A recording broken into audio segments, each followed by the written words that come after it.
Okay, good morning. This is Richard Hsu, host of Hsu Untied. Today I'm very pleased to have with me as my guest James Abe, who's a partner at Alston Bird. James, welcome to the program. Thank you, Richard. It's great to be on here. Thanks. So, James, you have one of the more unusual backgrounds I come across. Lawyers, you have a chemistry degree of all things. Maybe tell me a little bit about how you chose that major in the first place. Sure. I don't know if that's unusual, but so for me, there's a couple of things that kind of led to that, I think. One was that, I was kind of good at math. So I was kind of leaning towards science, Mm. somewhere in that area. But a lot of folks in my mother's side were in the healthcare Mm. professional sort of side. So doctors, pharmacists, dentists, et cetera. My sister ended up being a doctor, and she's a surgeon up north, I think, right now. But so I was kind of leaning towards that heading into college, but at the same time, I was kind of hedging my risk and saying, well, what if I end up not wanting to be a doctor or whatever, dentist, pharmacist? So I chose chemistry as maybe I was able to vision myself, even just as a chemist, like being in industry, maybe doing some research, working in a lab. So that's sort of why I chose it, Mm. sort Mm. of as a degree. Did you at the same time like take all the pre-med classes just in case you wanted to go to medical school, or how else You did you keep know, your healthcare options open?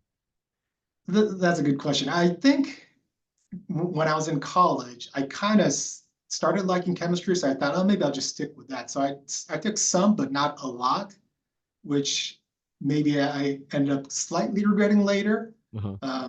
because well, maybe I'll stop there. But so yeah, I was mainly focused on chemistry, I think, for the majority of my undergrad Yeah. career. Now, did you think about graduate school at all in chemistry, or you didn't like it that much? That's a good one. Good question. Yeah, I liked it that much. I did really consider going to grad school, master's or PhD Uh-huh. program. Did Uh-huh. not pursue it that seriously, though, I'd say. Yeah. But I liked Yeah. it. Well, you ended up working as a chemist, though, didn't you? That's right. After college, I went to a medical device company, worked in the lab there. Then later, they moved into the manufacturing engineering position, worked there. I think in total, I ended up working about 6.5 years at the Hmm. medical device company. Hmm. So then how did law come into the picture? Sounds like you had quite a career going as an engineer, though. Well, I don't know if it was quite a career, but I was still kind of at that time. Now thinking back, maybe I do want to go back to grad school or go to some med school or something. And I was actually even taking night classes as I was working because I did not take all my pre-med prerequisites. So I was going back Funny. and taking classes and getting ready to apply to pharmacy schools and dental school. And I think I even applied to some of those schools. Um, but as I was working in the lab and doing my engineering stuff, one of my colleagues said, like, "Hey James, why don't you go into patent law?" I'm like, well, it's like, well, what are you talking about? I don't know what that is. So Yeah. that's kind of where it started. So I Oh. started looking into patent law, and yeah, that's kind of where it started there. And at that point, up to that point, you had never read a patent or run into a patent or anything like that? I don't think I had read a patent. I mean, you know what? I probably did, Hmm. because I was working on my own company's technology, but the PhD scientist who had developed that technology had retired already. Yeah. So I was trying to figure out how to do a chemical reaction. So I ended up going to the patents and trying to understand how to do the reaction by reading the patents. It's Huh. kind of odd.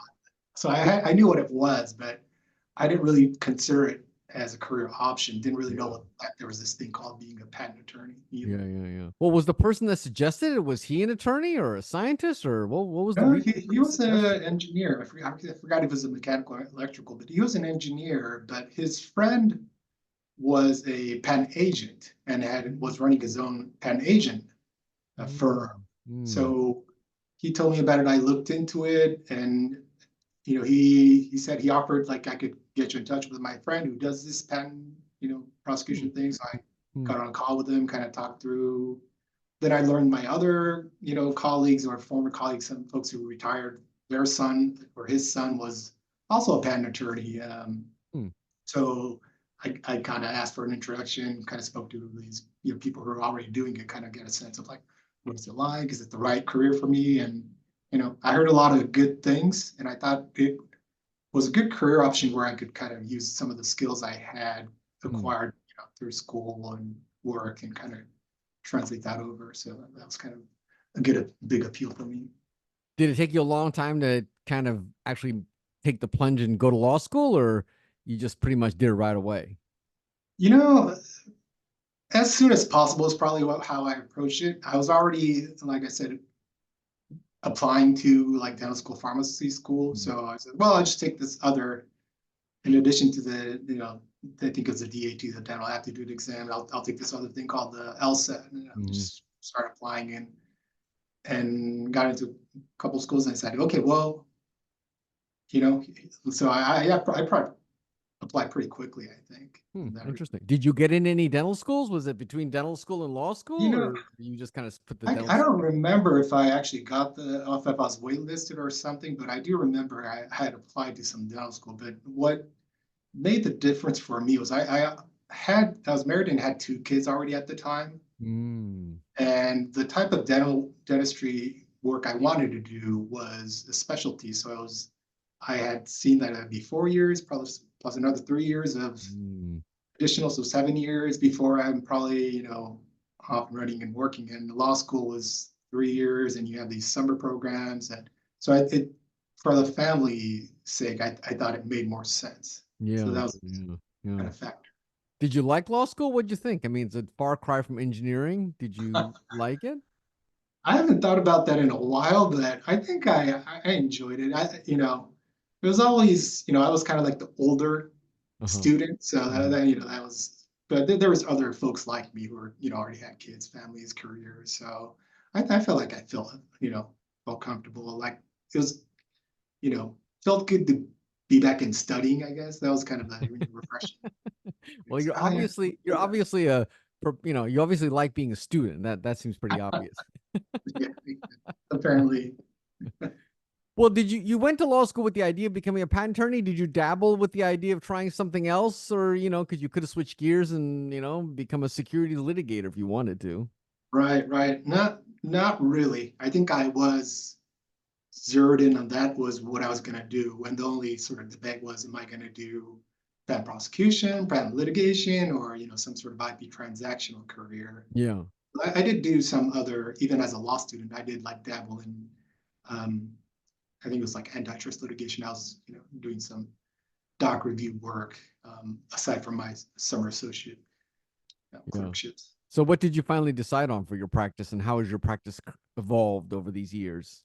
Uh, you know, it's funny. I feel like I still like all of that, so I try to do all of that if I could. Oh. Uh, I'd say though, since I've been an attorney, the ratio kind of differs from time to time, year to year. But I'm probably more focused on disputes, so I do more probably patent litigation the most, Uh-huh. trade secret litigation, and trademark, copyright. After that. But I also dabble in, non-IP litigation as well, and Okay. I still do patent prosecutions, some trademark work as well, Oh, wow. licensing, transaction. Yeah, Huh. so I kind Okay. of like to enjoy. I enjoyed kind of doing a Yeah. little bit if I Do could. you, in terms of technology, do you tend to stick to the chemistry space, or do you do technologies all over the map now? I think all over the map. You know, it's. I mean, you have an IP background, so you probably have seen. We kind of Yeah. all do everything. Yeah. You just learn the technology and do it. I think, but it does when I occasionally have like a chemical case, like pharmaceutical litigation or a medical device case or a matter. It is certainly easier to kind of grasp, like, oh yeah, I remember this. I did this at work. That's what So there's certainly that, but no, I probably do a lot of electrical software, etc. One of the other things I noticed in your bio is that you're bilingual. You speak Japanese. Is that useful? Do you have a lot of Japanese clients? Tell me a little bit how you use that in your practice. Yeah. So I use it quite a bit today in my current practice. I'd say the majority of my sort of direct clients that I work with are either Japanese companies or subsidiary of Japanese companies. Mm, And I mm. think just the language and cultural issues. It's just easier for my clients to understand, like, how does discovery work? It's such a foreign concept. That's just one example. And I think it's easier for the clients to understand when I just tell them what I mean, how it is in my sort of native tongue. And I don't know which is my native tongue. I guess it's both. But so it's been quite useful. And the lawyering job may be like one of the first jobs I feel like where I really did like need, or this ability to speak both languages has been very, very useful. Interesting. So you actually speak to your Japanese clients in Japanese. I mean, you'll talk to them and explain stuff in Japanese. Yeah. If it's just me on the call, yeah, usually. Wow, that's amazing. A lot of times, enough English speakers who we'll do the call in English, but then almost always at some point they say, like, James, can we just ask you the question in Japanese? Can we just answer? Well, that's pretty impressive. And you've never lived in Japan, or have you lived in Japan? Never lived there. I think I've only really been there for business. Okay. Huh. Wow. That's pretty impressive, actually, because Japanese is not an easy language. But you said you grew it up speaking at home, right, with your parents and stuff? Yeah. Speaking at home, and I had like some, Japanese school that I went to after my regular American school. Do you ever see yourself doing something else in the future? Do you see yourself, I don't know, being an in-house lawyer at some point or anything like that? I guess, yeah, I'm keeping all my options open. I haven't really given it any thought. Like, I think I like what I'm doing right now, so I'm satisfied there. But yeah, sure, I could see that where, helping a particular company, a client on their legal needs. I could totally see that. I could also see myself maybe going back to cooking. That's what my parents ran a restaurant, so and I was sort of forced to work then there when I was in high school. So yeah, I guess I could see going back into the restaurant business. Funny. That's pretty funny. Well, are you happy with your career choice? Switching from engineering to law, was it a good choice? I think so. I think it worked out well for me. I like what I'm doing. I like the clients that I work with, and and I think I like the people that I work at my current firm, and I feel like that's all you can really ask for. Like like the people you work with, and that just makes my day so much better. So yeah, it's worked out for me. Do you wish you had gone to law school earlier? If you had known this, do you wish you just had gone straight out of college or something? Yeah, I mean, there are benefits to having that work experience, but I probably would have, just because it's a lot of demanding work, the time and the pressure sometimes, and especially when you're starting as a younger associate, like having that a couple of years younger body and brain would have certainly helped, I think. So yeah, maybe instead of going 6-7 years in the industry, maybe I would have, 3 years may have been enough to get the experience, but still Yeah. Well, James, this has been a fascinating conversation. I really appreciate your sharing your very interesting story. If you decide later to quit law and become a chef, please come back and tell me about it. I will. Thank you, Richard. Pleasure speaking. Richard Hsu and James Abe.